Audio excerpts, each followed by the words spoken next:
Welcome to major कल्ची health care centre. मैं doctor Prachi Kajiwala आप सबके सामने फिर से मेडिकल की कुछ क्वेरीज का सॉल्यूशन लाते हुए आज हम बात करेंगे इंडियन कोस्ट गार्ड की आईसीजी, जिसके मेडिकल अभी हाल ही में लगातार लगे हुए हैं। बच्चों को ऑलरेडी उनका जो फेज 1 है वो क्लियर हो चुका है। बच्चों को डायरेक्टली आईएनएस चिल्का बुलाया जा रहा है। आईएनएस चिल्का, अब कंफ्यूजन यहाँ स्टूडेंट्स के क्या आ रहे हैं। फर्स्ट, अगर हम सीधा डायरेक्टली आईएनएस चिल्का जा रहे हैं अलॉन्ग विद द बिलोंगिंग्स, मतलब अपना पूरा ट्रेनिंग का सामान लेकर जाना है, ये चीज ऑलरेडी कहा गया है। तो क्या इस बार रिव्यू नहीं मिलेगा? क्या इस बार टीआर नहीं मिलेगा? और अगर रिव्यू और टीआर मिल रहा है तो कैसे? तो इस चीज को क्लैरिफाई करते हुए आज डेफिनेटली मैं इंडियन कोस्ट गार्ड का जो मेडिकल का जर्नी है वो आपको बताने जा रही हूँ। सो फर्स्ट ऑफ ऑल, आपको मॉर्निंग 5 o'clock रिपोर्टिंग टाइम दिया गया हुआ है आईएनएस चिल्का में। जब आप रिपोर्टिंग कर रहे हैं तो आपके एडमिट कार्ड में जितना भी डिटेल डिस्क्रिप्शन दिया हुआ है कि इतनी इतनी चीज़ें, इतने इतने डॉक्यूमेंट्स और ये सामान, ये स्पेसिफिक चीज़ें आपको अपने साथ में लानी है और सबमिट करनी है। वो सारा डॉक्यूमेंटेशन आप अपने साथ में लेकर जाए। देन आफ्टर रिपोर्टिंग आपका जर्नी स्टार्ट होता है फॉर द मेडिकल्स के। क्या होगा मेडिकल्स में एट आईएनएस चिल्का? तो मेडिकल्स में बेसिकली फर्स्ट ऑफ ऑल आपका एक बेसिक स्क्रीनिंग भी होता है, जैसे हाइट, वेट, चेस्ट मेजरमेंट आपका हो गया, ईसीजी और ब्लड एंड यूरिन सैंपल्स आपके हो गए हैं। उसके साथ साथ में then we come to systemic examination. Systemic examination में आपका ईएनटी, डेंटल, ये सारी चीज़ें आती है। अलॉन्ग विद आपका रिप्रोडक्टिव सिस्टम भी आ जाता है, मस्कुलेचर आ जाता है, बोनी स्ट्रक्चर्स आ जाता है, चेस्ट एक्सरे होता है, यूएसजी, एब्डोमेन प्लस पेल्विस, पूरा ऑर्गन्स के ऑर्गन्स में स्वेलिंग या ऐसा कुछ तो नहीं है, इन चीज़ों के लिए होता है। So these are total actually 27 test plus 2 radiology test, that is x-ray, chest x-ray obviously and USG, abdomen plus pelvis. अब हम स्पेसिफिक इन चीज़ों की बात करेंगे कि क्या क्या चीज़ों पे स्पेसिफिक ध्यान उन लोग देते हैं। तो फर्स्ट ऑफ ऑल हम बेसिक स्क्रीनिंग में अगर बात करें तो देखिए, आपका हाइट के अकॉर्डिंग वेट का क्राइटेरिया एकदम क्लियर होना चाहिए कि आपका जितना हाइट है उसके अकॉर्डिंग डिफेंस का हर पीडीएफ में मेंशन किया गया है, इतने हाइट का इतना weight. Along with that BMI उसी के अंडर कम में आता है। 23 से ज़्यादा आपका बीएमआई नहीं होना चाहिए, 23 kg/m² से ज़्यादा। अगर हाइट के अकॉर्डिंग वेट प्रोपोर्शनेट है तो प्रोपोर्शनेट ही होगा, तो उसमें कोई इशू नहीं है।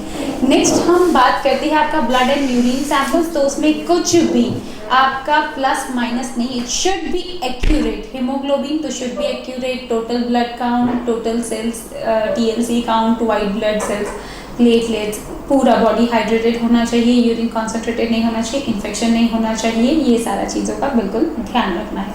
अपार्ट फ्रॉम दैट, अब जब हम आते हैं कि आपका पल्स एंड ब्लड प्रेशर भी मेंटेन रहना चाहिए। टेकेपनिक कब होगा? अगर 80+ 90+ आपका पल्स जा रहा है तो वो ईसीजी से वेरीफाई होना चाहिए। प्रॉपर इलेक्ट्रोकार्डियोग्राम में कोई एबनॉर्मलिटीज़ या टेकेपनिक नहीं आना चाहिए। टेकेपनिक का मतलब होता है कि ज़्यादा आपका का रेट अगर अबाउ 80 अबाउ 90 होता है तो उसे टेकीकार्डिया कहते हैं, तो that is not allowed. Serious review मिल सकता है। Then we come to piles and hydrocele. Piles not allowed, hydrocele not allowed. Hernia in past history अगर आपको है तो उसका सर्जरी हो जाना चाहिए। सर्जरी अगर ओपन है तो 1 साल का गैप, लेप्रोस्कोपिक है तो 6 महीने का गैप, रीअकरिंग नहीं होना चाहिए। देन आपका चेक होता है ऑप्थेल्मिक सेक्शन में। विजन अगर हम देखें तो विजन है कलर विजन, कलर ब्लाइंडनेस नहीं। पावर अगर हम बात करें तो -0.75, मतलब पहले ग्लासेस अलाउड नहीं थे, अब ग्लासेस अलाउड है। With glasses 6/6, without glasses max to max 6/9, क्योंकि इतना होगा तभी, वरना आपका पावर डेफिनेटली ज़्यादा होगा, तो it is not allowed. Then हम बात करते हैं आपका ईएनटी में, ईयर, नोज एंड थ्रोट में। तो ईयर वैक्स रिमूव करके जाना है। हमने हर बार कहा है कि ear wax and dental tartar remove करा के जाना है। Those 2 things are actually mandatory for any defence condition. Then हम इसके बाद में ईयर वैक्स में अगर रिमूव है तो ऑब्वियसली पर्दा इंटैक्ट नहीं होना चाहिए, छेद नहीं होना चाहिए। साउंड आपका जो है आपको दोनों कानों से एकदम प्रॉपर होना चाहिए, उसका वो विस्पर से चेकअप करती है। देन आपको फंगल इन्फेक्शन या कुछ भी ऐसा नहीं जिसको बोलते हैं ना स्वेलिंग, ऑटाइटिस मीडिया या ऐसा कुछ भी एबनॉर्मलिटी या डिजीज़ नहीं होना चाहिए। Then we come to next, throat में आपका टॉन्सिल्स स्वॉलो नहीं होना चाहिए, गॉइटर या थायराइड ग्लैंड में कोई इशू नहीं होना चाहिए, इन्फ्लेमेशन रेडनेस नहीं होना चाहिए।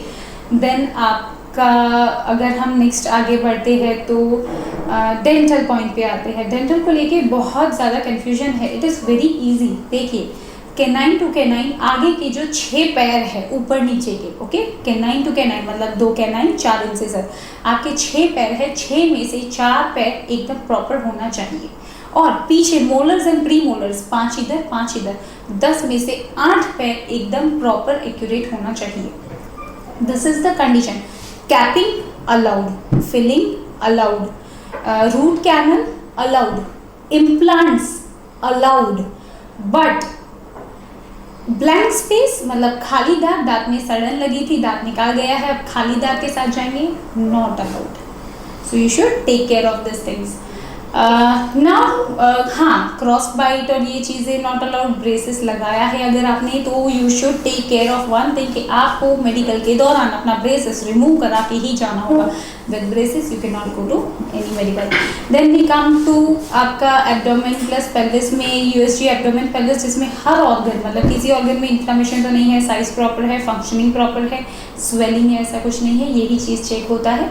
Then definitely they take your briefing मतलब हाइड्रोसिल एंड पाइल्स, दोनों चीज़ें प्रॉपर चेक होता है। ये आपका सर्जिकल एग्जामिनेशन के दौरान में चेक होगा, because both are not allowed, neither varicocele या ऐसा कुछ भी, any abnormality which is not normal is not allowed. That is specific basic clear thing.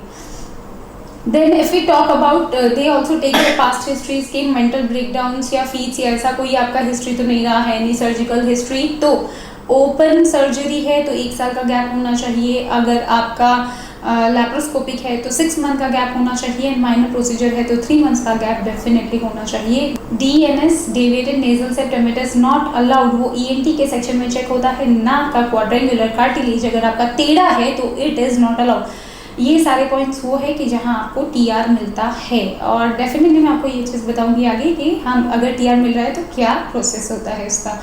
Next we move on फिलहाल में, तो डेफिनेटली आपका पूरा प्रॉपर अगर चेस्ट एक्सरे भी हो रहा है तो रिब केज आपका प्रॉपर होना चाहिए, कोई भी एबनॉर्मल आपका शेप नहीं होना चाहिए चेस्ट का, चेस्ट कैविटी का, बोन्स सारे एकदम प्रॉपर होने चाहिए। नॉक नीज नॉट अलाउड, ठीक कर लीजिए अगर आपको नॉक नीज है तो you still have time to rectify those things. Carry angle not allowed, 5 to 15 degree के बीच में होना चाहिए। द क्वेश्चन इज कि मैम कितना डिग्री तक अलाउड है, तो बिटवीन 5 to 15। अगर आपने लेसिक कराया हुआ है, क्योंकि 22 ईयर्स तक का हमारा एज होता है, अबाउट 20 ईयर्स डिफरेंस में लेसिक अलाउड है। सो अगर लेसिक कराया है तो 1 साल का अनहिंडर्ड आपका डिस्टॉर्टेड विजन का आपके पास में प्रूफ होना चाहिए, सर्टिफिकेशन लाइक डेट ऑफ उसके डॉक्यूमेंटेशन आपको सबमिट करने होंगे, then it is allowed definitely. Now आपकी बॉडी में कोई स्किन डिजीज वगैरह नहीं होना चाहिए, यानी फंगल इन्फेक्शन, रिंगवॉर्म्स वगैरह अगर है तो प्लीज़ मेक श्योर कि वो चीज़ें आप तब तक में ट्रीटमेंट से उसको रिकवर कर ले। Any tattoo marks on the body is not allowed apart from के पाम्स पे होना चाहिए एंड फोरआर्म्स, जो हमेशा ये कहा गया है, वो भी कोई ऐसा एबनॉर्मल या ऐसा आपको टैटू इज नॉट अलाउड कि जो किसी कम्युनिटी को या सोशलिज्म को वायलेंट करे, जुडिशियल कस्टम जुडिशियली वो वायलेंट हो, ये चीज़ें अलाउड नहीं है। बाकी रेस्ट मोस्टली ये होता है मैम इधर ओम है इधर ओम है तो इट्स ओके, अगर है तो यू जस्ट हैव टू आपको अपना वहाँ पे एक फ़ोटो, 2 फोटो इनफैक्ट 2 फोटो और एक फॉर्म फिल करना होगा डिस्क्राइबिंग योर टैटू के क्या है, that is the thing. Apart from these things, आप हाइपर हाइड्रोसिस, हाथों में बहुत ज़्यादा पसीना आना, तो उसको कैसे चेक करना है। सी अपना मुट्ठी बंद करो, 1 मिनट का 2 मिनट का टाइमर लगाओ, एकदम फिस्ट को एकदम strongly and then when you open it, और अगर सपोज उसमें पूरा पसीना आ रहा है तो देन, और उसमें भी 2 condition, then it is known as hyperhidrosis, उसमें भी कंडीशंस होता है। यू कैन नॉट से कि हाँ मुझे हाइपर हाइड्रोसिस है in any cases, you need to verify. आप किसी भी एमडी फिजिशियन के पास में जाके फर्स्ट यू रेक्टिफाई कि क्या सही में आपको हाइपर हाइड्रोसिस है या ये कुछ और है, क्योंकि वो सेकेंडरी टू एनी डिजीजेस भी होता है। But yes treatment is possible, ऐसा नहीं है कि ट्रीटमेंट पॉसिबल नहीं है। अब हम बात करते हैं आपका जो मेन क्वेश्चन कि भाई डायरेक्ट अगर सामान मतलब बिलोंगिंग्स के साथ में आपको बुलाया गया है कि ट्रेनिंग का भी आपका पूरा बिलोंगिंग्स आप लेके आएंगे तो क्या रिव्यू नहीं मिलेगा? देखिए, अगर आपको नज़दीक के एमएच में रिव्यू मिला है तो 48 आवर्स में you again have to report that I understood that everything is proper, then you are selected.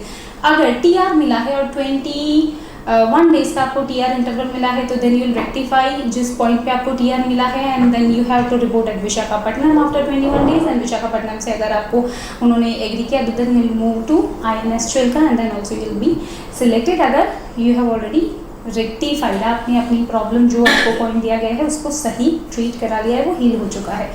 So this will be the scenario of whole day, रात तक का पूरा प्रॉपर आपका मेडिकल का 12 o'clock तक का ये पूरा आपका प्रोसेस रहेगा। डेफिनेटली हम मेजर कल्चर health care center we are open and welcoming to all the students जो इंडियन कोस्ट गार्ड के लिए जाना चाहते हैं। अभी आपके पास में टाइम है, फेज़ 1 क्लियर कर चुके हैं, इतना आगे बढ़ चुके हैं, फेज़ 2 क्लियर कर चुके हैं। नाउ द थिंग इज, एक छोटा टीआर पॉइंट लेके क्यों टेंशन लेना, प्री मेडिकल है ना, come to us. Major Baji Healthcare Center is always happy to help you. Why to get re-medical when you have facility of pre-medical? Hope so कि आपको ये वीडियो हेल्पफुल रहा होगा and hope to see you soon. जय हिंद।